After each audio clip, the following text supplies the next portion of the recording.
வணக்கம் ஆதித்யா தொலைக்காட்சி நேயர்களே. நாளைய நட்சத்திர கணக்கு நிகழ்ச்சியில் மீண்டும் உங்களை சந்திப்பதில் மகிழ்ச்சி.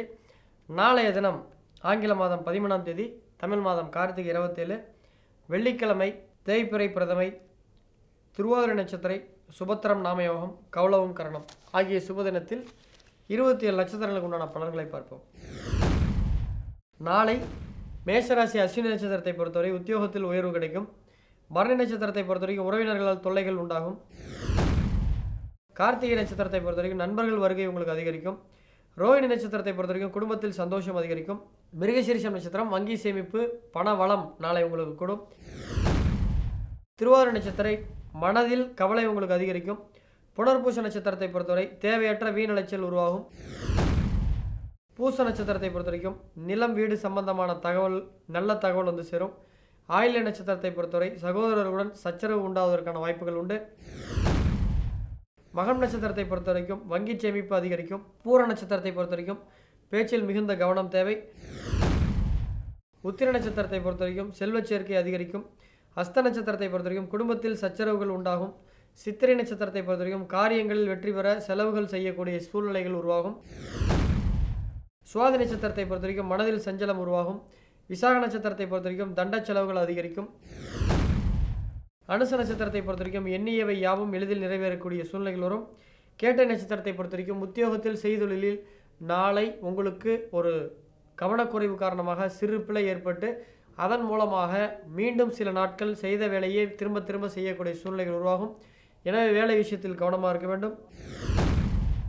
மூலம் நட்சத்திரத்தை பொறுத்த வரைக்கும் அனைத்து செயல்களும் நாளை உங்களுக்கு முழுமையான ஒரு வெற்றியை தரக்கூடிய நாளாக அமையும்.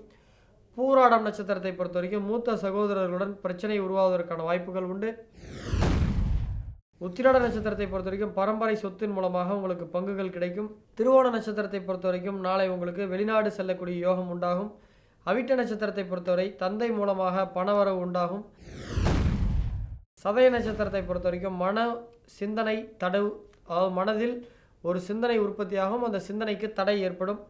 பூரட்டாதி நட்சத்திரத்தை பொறுத்த வரைக்கும் வாகனங்களை கையாளுவதில் கவனம் தேவை. உத்திரட்டாதி நட்சத்திரத்தை பொறுத்த வரைக்கும் தொழில் கூட்டாளிகளுடன் நன்மைகள் உண்டாகும்.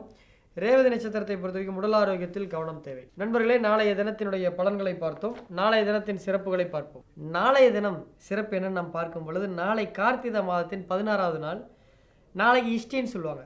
இஷ்டி எனும் யாக நெருப்பை ஏற்படுத்த உகந்த நாள் நாளை. அதே போல் நாளைக்கு கார்த்திகை பகுளம்.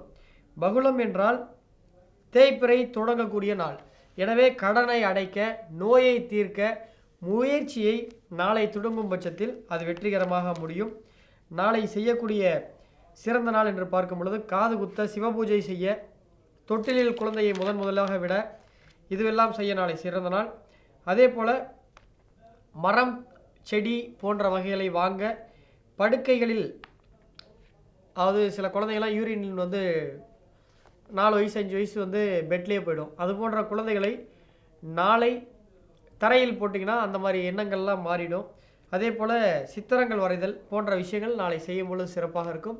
நண்பர்களே, நாளை நட்சத்திர பலன்களை பார்த்தோம். நாளைய தினத்தின் சிறப்பை பார்த்தோம். நாளை செய்ய வேண்டியவை பார்த்தோம். இன்று நேயர்களுடைய கேள்விகளுக்கு பதிலை பார்ப்போம். நேயர்களே, இன்றைய கேள்வி: full name Santhoshkumar Karunakaran, date of birth 14/7/1990, place of birth Bangalore. Hi, questions: can you please let me know whether I can run a successful property development company in abroad (bracketல Canada) in future? I applied for PR Canada. when would I be receiving it, and also whether it is a right time to now or getting married? So என்ன கேட்குறாருன்னா, அவருடைய வெளிநாட்டில் real estate தொழில் பண்ணிகிட்ருக்காராம். அது சிறப்பாக இருக்க முடியுமான்னு கேட்குறாரு. அது கனடாவில் பண்ணிகிட்ருக்காருன்னு சொல்லியிருக்காரு. ரெண்டாவது, அவர் அங்கே நிரந்தர குடியுரிமை கேட்டு கனடாவில் அப்ளை பண்ணியிருக்காரா, அது கிடைக்குமா? அப்படியே அதிலே சைட்டாக விட்டு விட்ருக்காரு. மூணாவது கேள்வியும் கேட்டிருக்காரு, எனக்கு இப்போ கல்யாணம் ஆகுமா அப்படின்னு கேட்டிருக்காரு. ஸோ இது அவருடைய கம்பெனி பெயர், அந்த கனடாவோட ஜாதகம். ஃபஸ்ட்டு கேள்விக்கு பதில் நம்ம சொல்ல முடியாது. அவர் 3 கேள்வி கேட்டது நல்லதாக போச்சு, ஆனால் ஒரு கேள்விக்கு பதில் சொல்ல முடியாது. அவருடைய கம்பெனி பெயர், அந்த பெயருடைய எழுத்து, அந்த கம்பெனியினுடைய வேறு யாரெல்லாம் பார்ட்னராக இருக்காங்கன்னு தெரிஞ்சுக்கணும். அதுபோக மூண்டேன் அஸ்ட்ராலஜி படி கனடாவோட ஜாதகத்தை ஒப்பிட்டு தான் அவருடைய தொழில் நல்லா இருக்குமா இல்லை இருக்காதா அப்படின்னு சொல்ல முடியும். இவருடைய ஜாதகப்படி இப்போ அவருக்கு நடந்துட்டு இருக்கிற தசை அமைப்பு படி பார்க்கும்போது ஏற்கனவே கடந்த 2 ஆண்டுகளமாக ஒன்றும் கனடாவில் இருக்கின்ற பேர் தான், ஒன்றும் பெருசாக சம்பாதிக்கிறதுக்கு வாய்ப்புகள் இதில் ஜாதகத்தில் படி இல்லை. ஆனால் ஏதோ ரூபத்தில் வண்டி ஓடுது, ஒரு ஏற்ற இறக்கத்தோடு தான் வாழ்ந்துட்டுருக்காரு. ஸோ 2023க்கு பின்னாடி வரக்கூடிய 2ஆம் பாவ முனையில் இயக்கக்கூடிய நட்சத்திராதிபதி தசை வரும்போது அது ஒரு லாபத்தை நிச்சயமாக தரும். ஸோ துல்லியமான பதில் வந்து அவருடைய தனிப்பட்ட முறையில் வேணால் தொடர்பு கொள்ளட்டும் இந்த கேள்விக்கு மட்டும். 2வது கேள்வி, பெர்மனன்ட் ரெசிடென்ஸ் கிடைக்குமான்றாங்க. பெர்மனன்ட் ரெசிடென்ஸ் ஒருத்தர் கிடைக்கணும்னா 3 பாவம் வலுக்கணும். ஒன்று நீர் ராசிகளில் இருக்கக்கூடிய கிரக புள்ளிகள், அதாவது நீர் ராசியில் இருக்கக்கூடிய கிரக புள்ளிகள் லக்னாதிபதியினோட 9ஆம் அதிபதியோட தொடர்பு இருக்க வேண்டும். அல்லது 12ஆம் வீட்டில் அதிக கிரகங்கள், ஒரு கிரகமாவது ஆட்சி உச்சம் அல்லது ஒரு கிரகமாவது சொந்த சாரத்தில் இருந்தால் வெளிநாட்டில் நிரந்தரமாக குடியுரிமையில் வாழலாம்.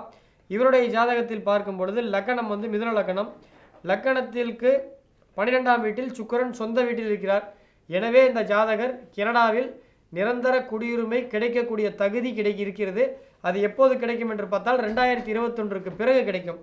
3வது கேள்வி, அவர் கல்யாணம் பண்ணலாமான்னு கேட்கும்போது இந்த ஆண்டு அவருக்கு கல்யாணத்துக்கு வாய்ப்புகள் குறைவாக இருக்குது. நிச்சயமாக அடுத்த ஆண்டு கல்யாணத்திற்கு வாய்ப்பு அதிகமாக இருக்குது. எனவே 2020 ஜூன் ஜூலை ஆகஸ்ட்டில் ஒரு சான்ஸ் இருக்குது. விட்டார்னா 2021 நிச்சயமாக திருமணம் நடக்கும். நன்றி நேயர்களே. இன்றைய 2வது நேயர் வந்து யாருன்னா கேள்வி நேயர் வந்து Gopinath S. Date of birth 8/3/1998, அதாவது 8ஆம் தேதி மார்ச் மாதம் 1998.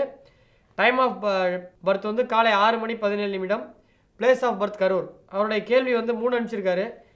As I my ambition to become a IAS but currently BE graduate, as I will become a IAS or not. நான் வந்து ஒரு IAS அரசு பணியாளர் ஆட்சியர் ஆகணும்னு ஆசைப்பட்றேன். இப்போ நான் வந்து இன்ஜினியரிங் படிச்சுட்டு இருக்கேன், இது நடக்குமா நடக்காதான்ட்டு. 2வது question, as my love is failure before 4 years ago, what should I do? 4 வருஷத்துக்கு முன்னாடி நான் காதலித்த பொண்ணு என்னை வந்து ஏமாற்றி விட்டது, அந்த காதல் தோல்வியில் அடைஞ்சிடுச்சு, நான் என்ன அடுத்து பண்ணட்டும்? 3வது கேள்வி, shell I will A good Nobel person to my family and well as in my society. நான் என்னுடைய குடும்பத்துக்கும் என்னுடைய சுற்று வட்டாரம் சேர்ந்த என்னுடைய சமூகத்துக்கும் நான் ஒரு நல்ல மனிதனாக இருப்பேனா அப்படின்னு கேட்டிருக்காரு.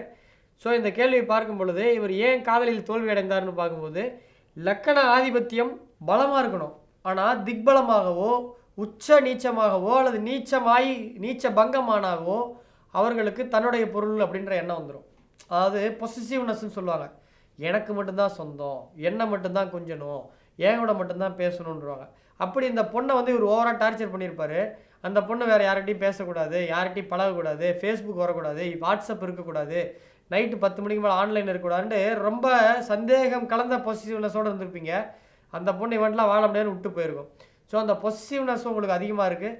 அதை குறைச்சிக்க வேணால் வந்து நீங்கள் உங்களுடைய ஜாதக அமைப்பு படி பார்க்கும்போது லக்ன பாவத்தில் 2 கிரகம், சூரியன் நட்சத்திரத்தில் ஒரு கிரகமும் சுக்கிரனுடைய நட்சத்திரத்தில் 2 கிரகமும் ஜாதகத்தில் இருக்கிறதுனால தயவுசெய்து நீங்கள் வந்து உங்களுடைய ஆதிபத்தியம் ப்ரெஷர் அதிகமாகிறதுனால உப்பு கலந்த உணவை அதிகமாக குறைச்சிக்கோங்க. அதிகமாக சாப்பிடாதீங்க. அந்த உப்பு கார மிளகா போட்டு இது மாதிரி சாப்பிட்றது பாசிட்டிவ்னஸை தூண்டும். அதே மாதிரி ஒரு முத்து மோதிரம் உங்கள் ஜாதகத்து லக்கண பாவப்படி பார்க்கும் பொழுது லக்கண புள்ளி, அதாவது லக்கண புள்ளியின் அடிப்படையில் தான் ஒருத்தருடைய வெறி இருக்கும். ஸோ அது அதிகமாக இருக்கிறதுனால அதை குறைக்க முத்து மோதிரம் போடுங்க. உங்கள் ஜாதகப்படி இது பொதுவான பலன் கிடையாது, மற்றவங்க போட்டால் இது பலன் இருக்காது இதே பிரச்சனைக்கு. ஸோ அது பண்ணாத போது இந்த லவ் ஃபெயிலியர்லேருந்து தப்பிக்கலாம். ஸோ முதல் கேள்வி, என்னால் IAS அதிகாரி ஆக முடியுமான்னு கேட்குறீங்க. உங்கள் ஜாதகத்தில் IAS அதிகாரி ஆகக்கூடிய அமைப்புகள் இல்லை. நீங்கள் வந்து சாதாரண TNPSCயில் கூட பாஸ் ஆகிறதுக்கு ஜாதகத்தில் வாய்ப்பு கம்மியாக தான் இருக்குது. ஸோ நீங்கள் வந்து வேறு ஏதோ என்னடா நான் உங்களை டிமோட்டிவேட் பண்ணுறதுலாம் நினைக்காதீங்க. நான் கேட்ட கேள்வி கரெக்டாக பதில் சொல்லி தான் எனக்கு பழக்கம். சும்மா நீங்கள் ஆவீங்கன்னு சொல்லிட்டு நான் 5 வருஷம் கழிச்சு அதை நோக்கி பயணித்து காலமும் போயிடும், பணமும் போயிடும், திரும்ப எதுவும் வராது. பணம் கூட திரும்ப சம்பாதிச்சிடலாம், காலம் போயிடுச்சுன்னா வருமா? ஸோ உங்களுக்கு அந்த அமைப்பு இல்லை. என்னுடைய பார்ட் சொல்லிவிட்டேன், இதுக்கு மேலே உங்களோட விருப்பம். ஸோ மறுபடியும் லவ்லாம் உங்களுக்கு செட் ஆகாது. ஸோ உங்களுக்கு கல்யாணத்துக்கு இன்னும் எப்படியும் ஒரு 7-8 வருஷம் இருக்குது. ஸோ வீட்டில் பார்த்து பண்ணியிருப்பாங்க. பட் உங்களுக்கு கல்யாணம் ஆகும். கல்யாணம் பண்ணியும் பொசிட்டிவ்னஸாக இருந்தீங்கன்னா அந்த பொண்ணுடைய வாழ்க்கையை கண்டினியூ பண்ணுறது ரொம்ப சிரமம். ஆனால் நீங்கள் வந்து நல்ல பர்சன், பொசிட்டிவ்னஸாக இருந்தாலும் அது வந்து உங்களுடைய சார்ந்தவர்கிட்ட தான் இருப்பீங்களே தவிர ரொம்ப ஜென்டில்மேனாக இருப்பீங்க. ஸோ அதனால் நீங்கள் வந்து நோபல் பர்சனாக உங்கள் வீட்டுக்கும் உங்கள் சுற்று வட்டாரத்துக்கும் நிச்சயமாக இருப்பீர்கள். ஸோ உங்களுக்கு டிப்ரெஷன் ப்ரெஷர் அதிகமாக இன்னும் இருக்குன்ற தெரியுது ஜாதகத்தில், நீங்கள் கேட்கல. அதனால் முத்து மோதிரம் ஒன்று வாங்கி வலதுகை மோதிரவரில் ஓப்பன் காஸ்டிங்கில் வெளியில் போடுங்க. நன்றி. மீண்டும் நாளைய நட்சத்திர கணக்கு நிகழ்ச்சியில் நாளை சந்திக்கும் வரை உங்களிடமிருந்து விடைபெறுவது உங்கள் அன்பு நண்பன் சேலம் பாலாஜிதாசன். மீண்டும் நாளை சந்திப்போம். வணக்கம் நேயர்களே.